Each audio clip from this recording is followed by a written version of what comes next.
Corona virus से दुनिया परेशान है। समाज का हर तबका सेहत के साथ साथ माशी तौर पर भी मुतासिर हुआ है।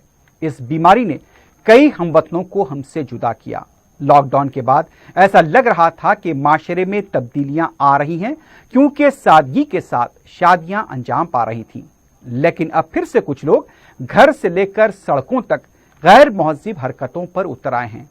यकीनन इन हालात में उनकी हरकतें माशरे को शर्मसार कर रही हैं और ये पूरे माशरे के लिए लम्हे फिक्र है। दुनिया में कोरोना वायरस से 7 लाख से ज़ायद अमवात हो चुकी हैं। हिंदुस्तान में 44,386 और रियासत में 637 अमवात हो चुकी हैं। दुनिया से लेकर मुल्क तक माशी हालात अबतर हैं। करोड़ों अफराद बेरोजगार हो चुके हैं। तालीमी निज़ाम ठप हो चुका है। तुलबा का मुस्तकबिल गैर यकीनी का शिकार है। इन हालात में अनलॉक का तीसरा मरहला शुरू हो चुका है। समझा यह जा रहा था कि कोरोना वायरस की वजह से लगाए गए लॉकडाउन से तब्दीली आने लगेगी और इसका असर भी कुछ देखा गया।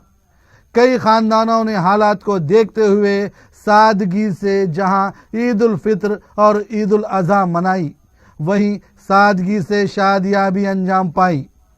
लेकिन ऐसा लगता है अभी भी कुछ लोग हालात को समझने से कासिर हैं। करोड़ों लोग परेशान हैं। गरीब दाने दाने को मोहताज है। लेकिन आप देख सकते हैं कि ये रक्स शादी के घर में हो रहा है। तहजीब की धज्जियां उड़ाई जा रही हैं। रक्कासा के साथ ज़नख़े के रक्स से ये लोग महजूज हो रहे हैं। ना तो इन्हें कोरोना का खौफ है, ना तो इससे परेशान हाल गरीबों की फिक्र। रक्कासा की पाजेब की झनकार पर थिरकने वालों को अपना मुहासिबा करना चाहिए।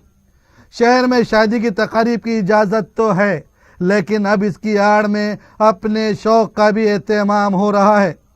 जब लॉकडाउन हुआ था, शादियां नहीं हो रही थी। बाद में दिन की शादियां होने लगी। अब अनलॉक मरहले के बाद रात की शादियां भी शुरू हो चुकी हैं। लेकिन जिस तरह से कुछ लोग एक बार फिर सड़कों पर उतरकर रक्स व आतिशबाजी में मसरूफ़ है, तो दूसरी तरफ माशरे में अभी भी सादगी के साथ शादियां अंजाम पा रही हैं।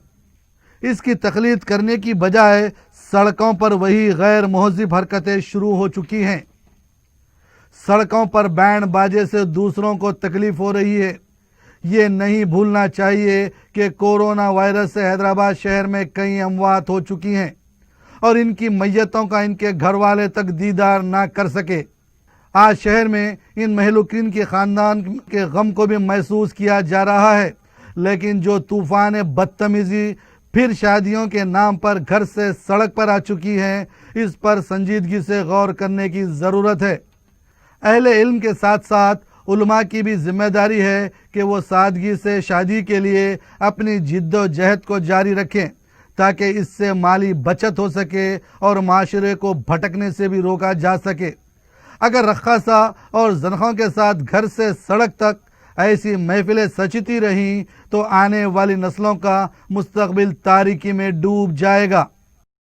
नुमाइंदा नोमान के साथ मैं एसएम रफ़ी, 4 TV न्यूज़।